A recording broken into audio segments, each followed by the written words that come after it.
They said the courtroom was no place for a child, especially not a poor, 9-year-old black boy who barely reached the witness stand. The laughter echoed through the room when he walked in clutching a torn notebook, his shoes too big, his voice too small. No one believed he understood what was happening, not until he opened that notebook. That day, the boy who was supposed to be invisible would make the world stop and listen. Because when justice failed his mother, he decided to speak for her himself. But what could a child possibly know that made the entire court fall silent? But first, please make sure to subscribe to the channel and comment below from which city you are watching this video. Before the courtroom whispers and the flashing cameras, there was just Malik, a bright-eyed 9-year-old who spent his mornings walking his little sister to school and his afternoons helping his mother fold laundry in their small, 2-bedroom apartment. His mom, Denise, worked double shifts at a local diner, saving every dollar to keep the lights on and food on the table. Malik didn't have much, but he had dreams, big ones. He loved reading old law books from the library, fascinated by stories of people who used words to fight injustice. But life in their neighborhood wasn't easy. Denise often faced unfair treatment at work, customers who refused to be served by a black woman, supervisors who docked her pay without reason. She smiled through it all, telling Malik that kindness was their greatest defense. Still, he could see the exhaustion in her eyes, the quiet fear that came every time bills piled up or sirens echoed outside. Then came the night everything changed. A misunderstanding, an accusation, something that turned his mother's name into a headline. Malik didn't understand all, only that one day she was serving coffee, and the next she was sitting behind cold metal bars. The neighbors whispered, the police shrugged, and the same justice system Malik admired suddenly became the wall that kept his mother away from him. He was told to stay quiet, to let the adults handle it. But Malik couldn't shake the feeling that something was deeply wrong. Because in his heart he knew, this wasn't just about a mistake. It was about who his mother was and what she looked like. And no one seemed to care. Days turned into weeks, and the world around Malik began to close in. Every visit to the courthouse felt colder than the last. The walls loomed high, painted in judgment, and the people inside looked at his mother as though her guilt was already written in stone. Denise sat quietly in her orange uniform, her hands trembling as she tried to smile at her son through the glass. She kept saying it would be okay, but Malik could see it in her eyes. She didn't believe it anymore. The case against her was built on nothing but assumptions and bias. A wallet had gone missing at the diner, and the manager, an older white man with a quick temper and quicker accusations, had pointed straight at Denise. She was the only one near the counter, he claimed. No witnesses, no evidence, just his word against hers. But somehow, that was enough for the police. They called it procedure. Malik called it something else. At school, the whispers followed him. Kids repeated what their parents said, his mom's a thief. Teachers avoided eye contact. Even the principal, who once praised Malik's essays, began treating him like a burden. He learned quickly that people didn't need proof to pass judgment, they just needed someone to blame. Every night, Malik pored over the old law books again, searching for something, anything, that could help his mom. He didn't understand every word, but he understood what fairness was supposed to look like. And this wasn't it. He noticed small things adults ignored, how the manager's story changed each time, how the officer's report had missing details, how no one had checked the security camera that was always above the counter. One afternoon, as Malik sat quietly in the back of the courtroom, he overheard the prosecutor laughing. It's an open and shut case, he said. Single mother, no alibi, no lawyer worth much. This'll be over in a week. Malik's stomach twisted. They weren't even trying to find the truth. They just wanted someone to take the fall. He took his notebook everywhere after that, scribbling notes during the hearings, sketching diagrams of the diner's layout, writing down every inconsistency he could find. To the adults, he looked like a child doodling to pass the time. But Malik was building something, piece by piece, like a puzzle only he could see.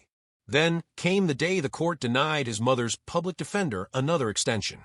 Her lawyer, overworked and underpaid, barely remembered the details of the case. Denise sat silent, tears sliding down her cheeks as the judge announced the final hearing date. Malik's small hand gripped his notebook tighter than ever before. That night, he stayed awake by the dim light of a flickering lamp, flipping through pages, comparing statements, piecing together what everyone else had missed. And then he saw it, a contradiction so clear, so simple, that it made his heart race. The manager's testimony didn't match the time of the missing footage. The camera had been off before Denise even started her shift. Malik's breath caught. He knew what it meant. He knew this was his chance. But who would listen to a 9-year-old boy in a courtroom full of adults who had already decided his mother's fate? The next morning, as the sun broke through the blinds, Malik made a decision that would change everything. He closed his notebook, packed it into his backpack, and walked toward the courthouse alone. He wasn't supposed to speak that day, but he wasn't going to stay silent anymore. Because when the world refused to hear his mother's truth, Malik decided he'd make them listen. The courtroom was packed that morning, the air thick with judgment. Reporters whispered. The judge adjusted his glasses. Malik sat quietly in the back, clutching his notebook so tightly his knuckles turned white. His mother had already lost before the verdict was even read. Everyone knew it.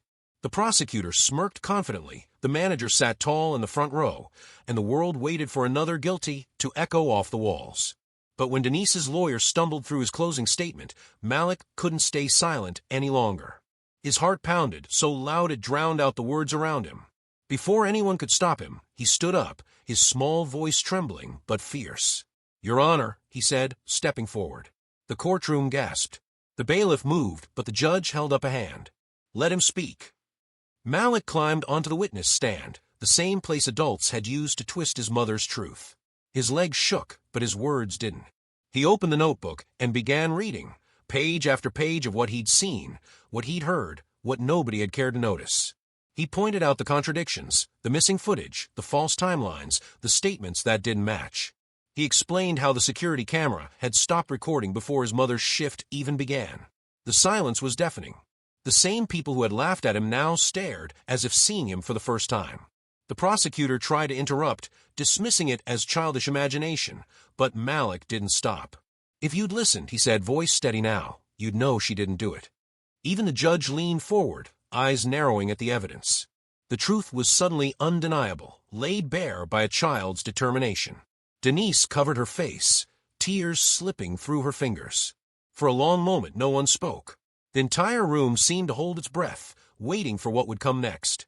And in that heavy silence, Malik realized justice didn't always wear a robe. Sometimes it came from a voice no one expected to matter. The courtroom that once echoed with laughter now sat in stunned silence. The judge leaned back, rereading the evidence Malik had presented, his expression shifting from disbelief to shame. Minutes later, the gavel came down, not in condemnation but in correction. The charges against Denise were dropped. She was free.